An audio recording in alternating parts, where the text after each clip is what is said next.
Okay, students, today I am going to start with the next lesson of your book, theme third, Kinship, Caste and Class, Early Societies, 600 BCE to 600 CE. So, students, in the previous chapter, I have explained you about how the political system and the new emergence of the new cities started during 600 BCE to 600 CE. That is, in the previous lesson, we have studied about the emergence of new cities and kingdoms and the what type of political system was prevailing during 600 BCE to 600 CE, and what dynastic rulers were ruling in which part of the Indian subcontinent. We have also studied about the economic system prevailing at that time, that is, the use of coins for the purpose of exchange and trading, and which ruler has issued what type of coins and the use of metals. So, in the previous lesson, we came to know that during 600 BCE to 600 CE, already the people of that time, they have developed themselves from agriculturist to you can say to traders, and they started living in cities, and this led to the emergence of big cities, and then finally it was controlled by the king or the headman, and finally the king or the monarch led to the expansion of their kingdoms by annexing other less powerful kingdoms and making it a big empire. So, in the previous lesson, we have studied that the small Janpadas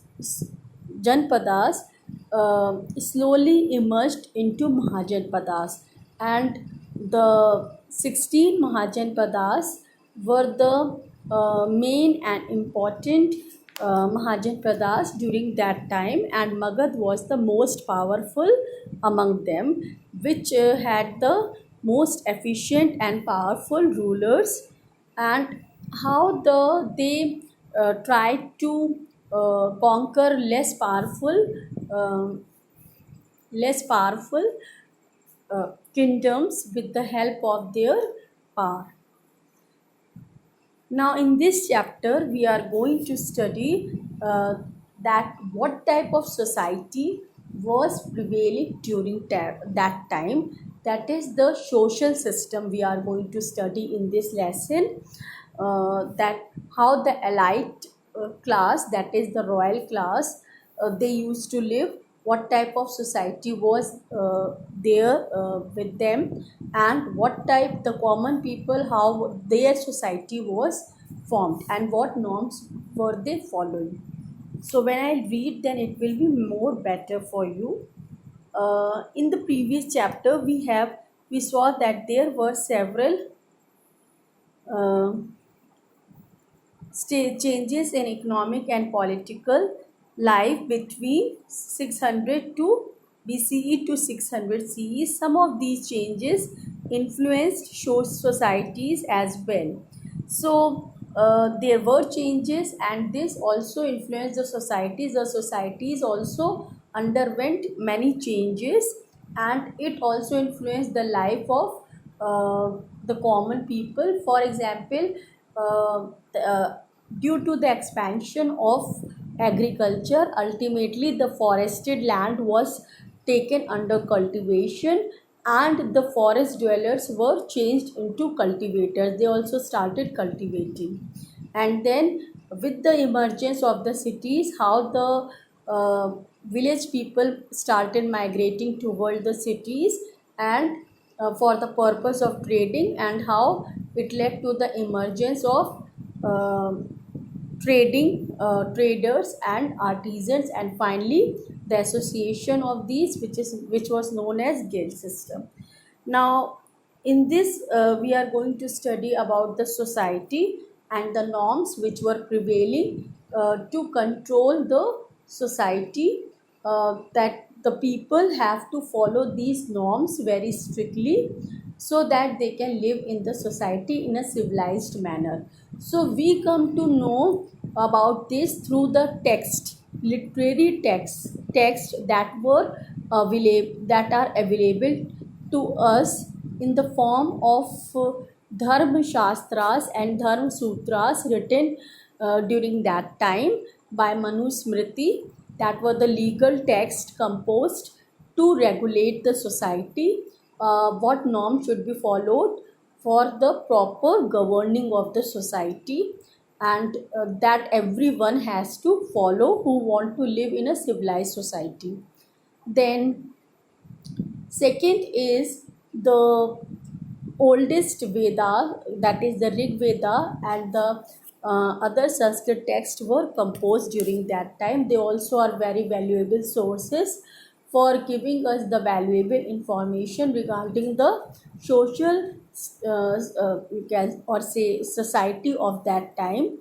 And then the greatest and the biggest epic written during that time, that is Mahabharata, which is a very colossal epic containing 1 lakh verses when it is compiled together.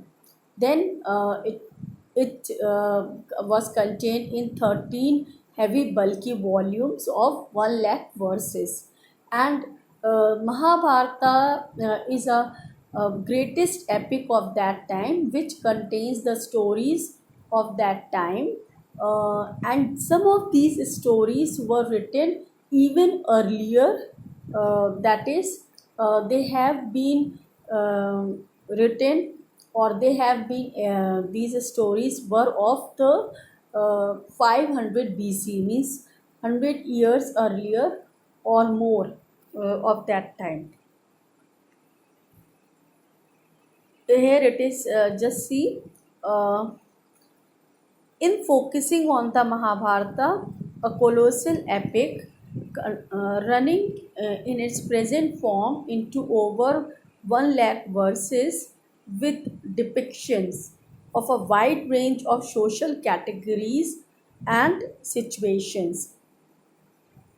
We draw on one of the richest texts of the subcontinent.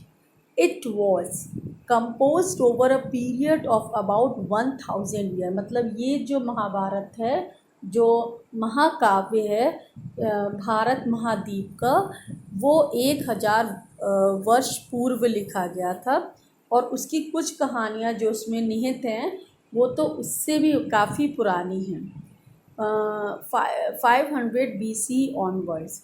And some of these stories it contains may have been in circulation even earlier.